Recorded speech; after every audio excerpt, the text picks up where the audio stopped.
नमस्कार बंधुरा welcome to SD unique sports. तो रसगोल्ला डार्बी किन्तु आबारो शुरू हो गेছে। गत বছরেও আমরা দেখেছিলাম ট্রান্সফার মার্কেটে ইস্টবেঙ্গল যে সমস্ত প্লেয়ারদের সঙ্গে কথাবার্তা বলছিল, তাদের টার্গেট করছিল নেবার ব্যাপারে, সেখানেই কিন্তু কাঠি মারতে চলে আসছিল ওড়িশা।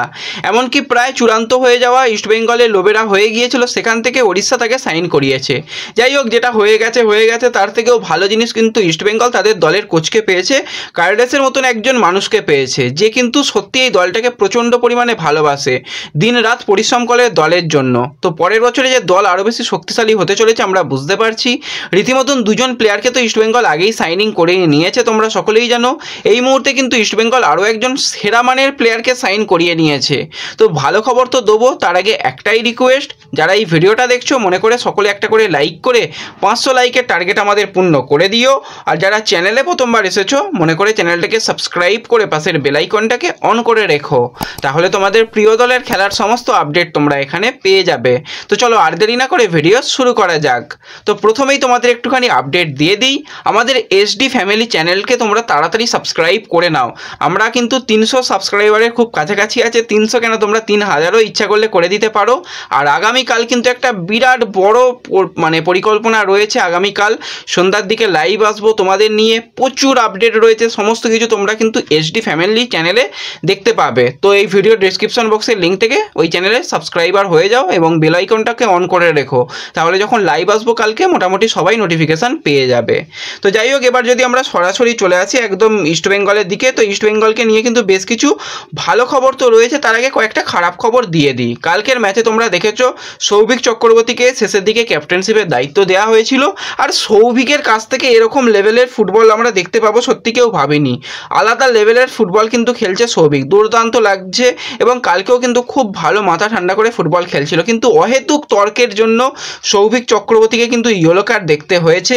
এবং আইএসএল এর নিয়ম অনুযায়ী কিন্তু পরের ম্যাচটা সৌভিক চক্রবর্তী খেলতে পারবে না, তার কিন্তু ইয়েলো কার্ডের জন্য পরের ম্যাচ সাসপেন্ড থাকতে চলেছে, যেটা একদম ফাইনাল ম্যাচ পাঞ্জাব ম্যাচ রয়েছে 10 তারিখে।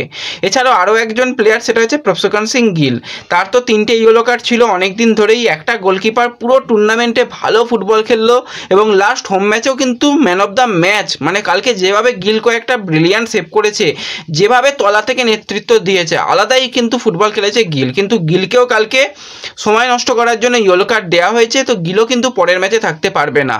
এবং ম্যাচের শেষে কিছু একটা তো তর্ক বিতর্ক হচ্ছিল, বেঙ্গালুরুর প্লেয়ারদের সঙ্গে একটুখানি গিলকে মাথা গরম করতেও দেখেছিলাম। সেরকম কোনো সিরিয়াস নয়, অনেকে জানতে চাইছিলে, কোনো সিরিয়াস ব্যাপার নয়। অনেকে বলছিলেন নাকি তাকে রেড কার্ড দিয়ে দেওয়া হয়েছে, সেরকম কোনো রকম কনফার্মেশন আসেনি। ওরকম একটু ঝামেলা অশান্তি চলে, যাই হোক সেগুলো ঠিক হয়ে গিয়েছিল। আবার বেঙ্গালুরুর প্লেয়ারদের সঙ্গে ইস্টবেঙ্গলের প্লেয়ারদের যেরকম সুসম্পর্ক সেটা কিন্তু মাঠের মধ্যে দেখা গিয়েছে। কিন্তু পাঞ্জাব ম্যাচে কিন্তু এই দুজন প্লেয়ার থাকছে না। তো প্রফসকান সিং গিলের জায়গায় অবশ্যই কমলজিৎ খেলবে, এটা তো অবশ্যই, আর কোনো অপশান নেই, কারণ আদিত্য পাত্র এখনও সম্পূর্ণরূপে ফিট নয়, তার একটুখানি কখনো ইঞ্জুরি লেগেছিল শুনেছিলাম। তো সেক্ষেত্রে কালকে পরের ম্যাচে কমলজিৎ খেলছে এবং কমলজিৎও কিন্তু গত বছরের তুলনায় এবছরে ভালো শেপে রয়েছে।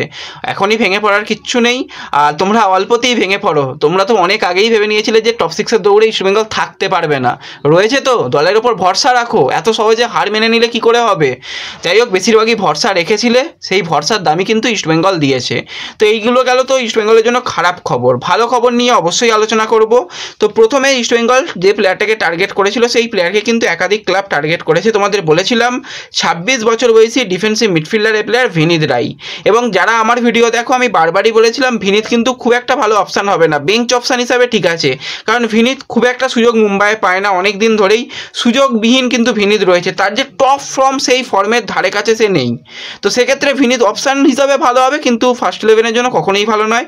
তারপরে নর্থ ইস্ট চেষ্টা করেছিল, চেন্নাই রেসের মধ্যে নেবে, চেন্নাই যে অ্যাডভান্স লেভেলে চলে গিয়েছিল তোমাদের জানিয়েছিলাম। তো ইস্টবেঙ্গল সেই জায়গা থেকে পিছিয়ে এসে একজন সেরা প্লেয়ারকে ইস্টবেঙ্গল একদম সাইনিং করিয়ে নিয়েছে।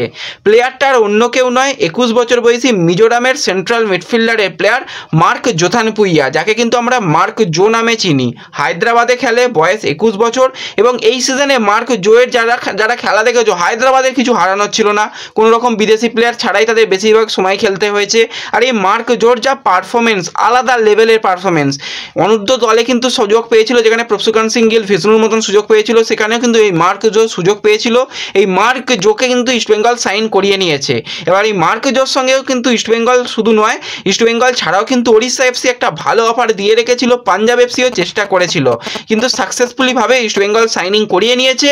এবং 1 বছর নয় 2 বছর নয়, দীর্ঘমেয়াদী চুক্তি 3 বছরের চুক্তি কিন্তু মার্ক জোয়ের সঙ্গে ইস্টবেঙ্গল কমপ্লিট করে ফেলেছে। ডিল ডান হয়ে গেছে। কালকে রাতেই তোমাদের ফেসবুক পেজে জানিয়ে দিয়েছিলাম যে এই সাইনিংটা কমপ্লিট হয়ে গেছে, আলাদা লেভেলের সাইনিং হয়েছে। এবং এই প্লেয়ার আসার জন্য আমরা যেটা ভাবছিলাম যে সৌভিক কতদিন খেলবে, সৌভিকের 9 করে 32 বছর বয়স হয়ে গেল, নেক্সট সিজনে কতটা পারফরমেন্স করতে পারবে। অজয় ছেত্রী সত্যি চলে না, যেরকমভাবে সে ভুলভাল কাজ করে, সেই জায়গায় একটা ভালো প্লেয়ার দরকার যে এরকম ব্রিলিয়ান্ট সাইনিংটা কার্লেস বাহিনী করে নেবে। কোচ যে পছন্দ করে এরকম প্লেয়ারকে নেবে সত্যি আমরা ভাবতে পারিনি। একটা দারুণ সাইনিং হয়েছে এবং এই সাইনিংটা কিন্তু পরবর্তী সময় ইস্টবেঙ্গলকে অনেক বেশি সার্ভিস দেবে, লং টার্ম তো সার্ভিস দেবে। এবছর আমরা যেভাবে দেখেছিলাম পুঁইটিয়ার মতন প্লেয়ার দারুণ ফুটবল খেলছে, পুঁইটিয়ার থেকে যদি রেকর্ডের দিকে তাকাই আরও ভালো রেকর্ড কিন্তু এই মার্ক জোয়ের রয়েছে। তো খুবই ভালো সাইনিং হয়েছে। তো তোমরা কতটা খুশি কমেন্টে জানিও। এই ভিডিওতে এইটুকুই আলোচনা করার ছিল। ভিডিও ভালো লাগলে ভিডিওতে লাইক করে দিও। চ্যানেলে যারা প্রথমবার এসেছো মনে করে কিন্তু চ্যানেলটাকে সাবস্ক্রাইব করে নিও, এসডি ফ্যামিলিটাকেও একটুখানি সাবস্ক্রাইব করে নিও এবং ভিডিও একটু সকলের সঙ্গে শেয়ার করে দিও। তো দেখা হচ্ছে পরবর্তী ভিডিওতে। ধন্যবাদ।